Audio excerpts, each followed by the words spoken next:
സദൃശ്യവാക്യങ്ങളുടെ പുസ്തകം 29 12 ഇങ്ങനെ എഴുതിയിരിക്കുന്നു: അധിപതി നുണ കേൾപ്പാൻ തുടങ്ങിയാൽ അവൻ്റെ ഭൃത്യന്മാരൊക്കെയും ദുഷ്ടന്മാരാകും. നേതാക്കൾ നുണ കേൾക്കാൻ തുടങ്ങിയാൽ അദ്ദേഹത്തിൻ്റെ മുഴുവൻ ശിഷ്യന്മാരും നുണ പറയാൻ നിർബന്ധിതരാകും. കാരണം ഇദ്ദേഹത്തെ പ്രീതിപ്പെടുത്തണം എങ്കിൽ നുണ പറഞ്ഞാതെ പറ്റില്ലെന്ന് ഒരു ലെസനാണ് ഉണ്ടാകുന്നത്. പൊതുവെ നേതാക്കൾക്ക് ചുറ്റും മുഖസ്തുതി പറയുന്ന സ്തുതിപാഠകരുടെ ഒരു സംഘമുണ്ട്. അതിനൊന്നും ഇപ്പൊ പരിഹാരമൊന്നുമില്ല. എന്നാൽ ഓർക്കുക, നമ്മൾ ആത്മീയരായവരും ദൈവഭയമുള്ളവരും യേശുക്രിസ്തുവിനെ പ്രസംഗിക്കുന്നവരും ശുശ്രൂഷിക്കുന്നവരുമായ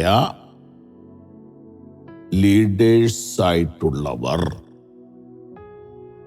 പ്രത്യേകം ശ്രദ്ധിക്കണം.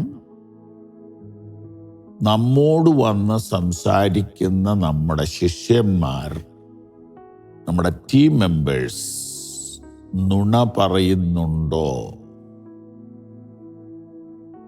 എന്ന് പറഞ്ഞാൽ ഒരു പ്രത്യേക നോട്ടം എല്ലാവരുടെ മേലും വേണം. നമ്മളൊരു ലീഡർഷിപ്പിലേക്ക് വന്നു കഴിയുമ്പോൾ നമ്മുടെ അടുക്കലേക്ക് പലരും വരും. പക്ഷെ അവര് സാവധാനത്തിൽ മറ്റുള്ളവരെ നമ്മിൽ നിന്ന് അകറ്റി നിർത്താൻ ശ്രമിക്കും. എന്തിനാണ്? അവരുടെ നില ഉറപ്പിക്കാൻ, അല്ലാതെ ലീഡറെ സഹായിക്കാനൊന്നുമല്ല. അത് ചെറിയ ഗ്രൂപ്പിലും വലിയ ഗ്രൂപ്പിലും സംസ്ഥാനങ്ങളിലും രാജ്യാന്തര നിലവാരത്തിലും ഇന്റർനാഷണൽ നിലവാരത്തിലും ഒക്കെ ഇതുണ്ട്. എന്നാൽ ലീഡർ നല്ല കേപ്പബിൾ ആണെങ്കിൽ, ഇന്റലിജന്റ് ആണെങ്കിൽ, അലേർട്ടാണെങ്കിൽ ഒന്നിലധികം പ്രാവശ്യം നുണ പറഞ്ഞു കഴിയുമ്പോൾ ആ ആളെ വാൺ ചെയ്യും. ഞാനും ഒരു ചെറിയ ലീഡറാണ്. എനിക്ക് എല്ലാവരുമായിട്ട് നല്ല ബന്ധമുള്ളത് കൊണ്ട് എന്നെ കാണാനും എൻ്റെ അടുത്ത് വരാനും പ്രത്യേകിച്ച് പെർമിഷനൊന്നും വേണ്ട. അതുകൊണ്ട് എപ്പോഴും വരുന്ന ഒരു സഹോദരനുണ്ട്. പുള്ളിക്കാരൻ പതുക്കെ പതുക്കെ മറ്റുള്ളവരെ എന്നിൽ നിന്ന് അകറ്റാൻ ഉള്ള തന്ത്രങ്ങൾ ഇട്ടിട്ട് പോകും. അത് ആദ്യം എനിക്ക് പിടികിട്ടിയില്ല. ആ പുള്ളി ശരിയല്ല, ഈ പുള്ളി ശരിയല്ല എന്ന് എൻ്റെ മനസ്സിൽ തോന്നത്തക്കവണ്ണം ബോംബിടുക. ബോംബെന്നുള്ള വാക്ക് തെറ്റാണ് പറഞ്ഞത്. നേതാക്കൾ നുണ കേൾക്കാൻ തുടങ്ങിയാണ്ടല്ലോ, ശിഷ്യന്മാരെല്ലാവരും നുണ പറയേണ്ടി വരും. അങ്ങനെ ഒരു നുണയുടെ സാമ്രാജ്യമായിട്ട് മാറും. ആലിബാബായി 40 കള്ളന്മാരെന്നൊരു പുസ്തകം പണ്ടുണ്ടായിരുന്നല്ലോ എന്ന് പറഞ്ഞ പോലെയാവും. അപ്പൊ അതുകൊണ്ട് നമ്മുടെ കൂടെ ഉള്ള ആളുകൾ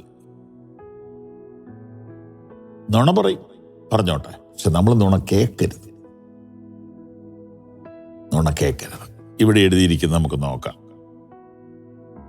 അധിപതി നുണ കേൾപ്പാൻ തുടങ്ങിയാൽ അവൻ്റെ ഭൃത്യന്മാരൊക്കെയും ദുഷ്ടന്മാരാകും.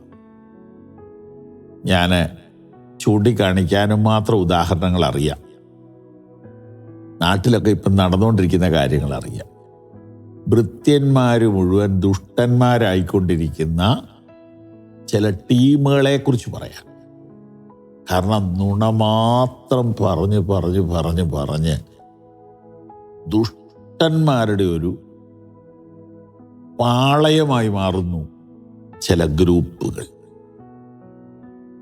അതുകൊണ്ട് കുഞ്ഞുങ്ങളെ, യൗവനക്കാരെ, രാഷ്ട്രീയത്തിലോ മതത്തിലോ ഒക്കെ ലീഡർഷിപ്പിൽ നിൽക്കുന്നവരെ, പാസ്റ്റേഴ്സിനോടും അതേപോലെയുള്ളവരോടും പറയുന്നു, നുണ പറയുന്നവർ നമ്മുടെ അടുത്ത് വരും. അത് നമ്മൾ കേട്ടാൽ ചിലരോട് നമുക്ക് പിണക്കം തോന്നും.